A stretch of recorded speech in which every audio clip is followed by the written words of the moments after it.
कोहे तूर की दिव्य अग्नि। सफ़र की शुरुआत और रेगिस्तान की सर्द रात। हज़रत मूसा अस्सा ने मदियन में 10 साल बिताने के बाद अपने वतन मिस्र लौटने का फ़ैसला किया।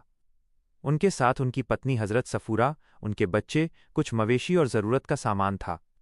ये सफ़र आसान नहीं था, क्योंकि मिस्र का रास्ता लंबा और कठिन था। चलते चलते वे वादी ए तवा के करीब पहुंचे। शाम ढल चुकी थी और आसमान पर स्याह बादलों ने डेरा डाल लिया था।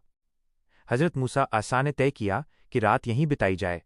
उन्होंने तंबू गाड़ा, लेकिन कुदरत का मिजाज तेजी से बदलने लगा। एक तरफ उनकी पत्नी को प्रसव पीड़ा, लेबर पेन शुरू हो गई, और दूसरी तरफ कड़ाके की ठंड के साथ मूसलाधार बारिश होने लगी। अंधेरा और लाचारी का आलम, रात का सन्नाटा गहराता जा रहा था। हज़रत मूसा अस्सा ने आग जलाने की बहुत कोशिश की। उस दौर में पत्थर रगड़कर आग पैदा की जाती थी, लेकिन बारिश की नमी और तेज़ हवाओं के कारण पत्थर से चिंगारी नहीं निकल रही थी। अंधेरा इतना घना था कि हाथ को हाथ सुझाई नहीं दे रहा था। एक तरफ नवजात शिशु की पुकार, दूसरी तरफ पत्नी की कांपती हालत, और तीसरी तरफ रास्ता भटक जाने का डर। हज़रत मूसा अस्सा परेशान थे कि इस बेबसी में अपनों की मदद कैसे करें। तूर पर्वत पर जलती आग। तभी अचानक हज़रत मूसा अस्सा की नज़र दूर कोहे तूर पर्वत की चोटी पर पड़ी। वहां उन्हें एक चमकती हुई आग दिखाई दी। उन्होंने अपने परिवार से कहा, ठहरो, मुझे आग दिखाई दी है। शायद मैं वहां से तुम्हारे लिए आग का कोई अंगारा ले आऊं, या वहां मुझे रास्ते की कोई खबर मिल जाए। वो उम्मीद की किरण की तलाश में पहाड़ की ओर चल पड़े। पैर फिसल रहे थे, हवाएं राह रोक रही थीं, लेकिन अपने परिवार की सुरक्षा की फिक्र उन्हें आगे खींच रही थी। एक अद्भुत चमत्कार, हरी झाड़ी में आग। जैसे ही मूसा अस्सा उस आग के करीब पहुंचे, उन्होंने एक ऐसा दृश्य देखा जिसने उनकी रूह कंपा दी।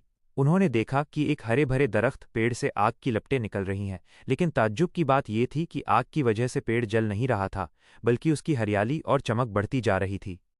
वो हैरान होकर आगे बढ़े ही थे कि अचानक एक गूंजती हुई रूहानी आवाज़ सुनाई दी, ए मूसा, मैं ही अल्लाह हूं, सारे जहानों का रब। खुदा से सीधा संवाद, कलाम ए इलाही। मूसा अस्सा खौफ और हैरत से कांपने लगे। ये वो पल था जब उन्हें नबूवत, प्रॉफिटहुड से नवाजा जा रहा था। अल्लाह ने उनसे पूछा, मूसा, तुम्हारे दाहिने हाथ में क्या है? मूसा अस्सा ने अदब से जवाब दिया, यह मेरी लाठी है।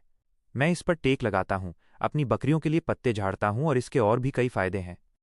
अल्लाह ने फरमाया, इसे ज़मीन पर डाल दो। जैसे ही मूसा अस्सा ने लाठी फेंकी, वो एक विशाल और फुर्तीले सांप में बदल गई। मूसा अस्सा डरकर पीछे हटे, तो अल्लाह ने फरमाया, इसे पकड़ लो और डरो मत, हम इसे फिर से इसकी असल शक्ल में बदल देंगे। मिस्र की ओर रवानगी और महान मिशन। अल्लाह ने मूसा अस्सा को 2 बड़े मोजे चमत्कार दिए। 1 अस्सा लाठी, जो सांप बन सकती थी।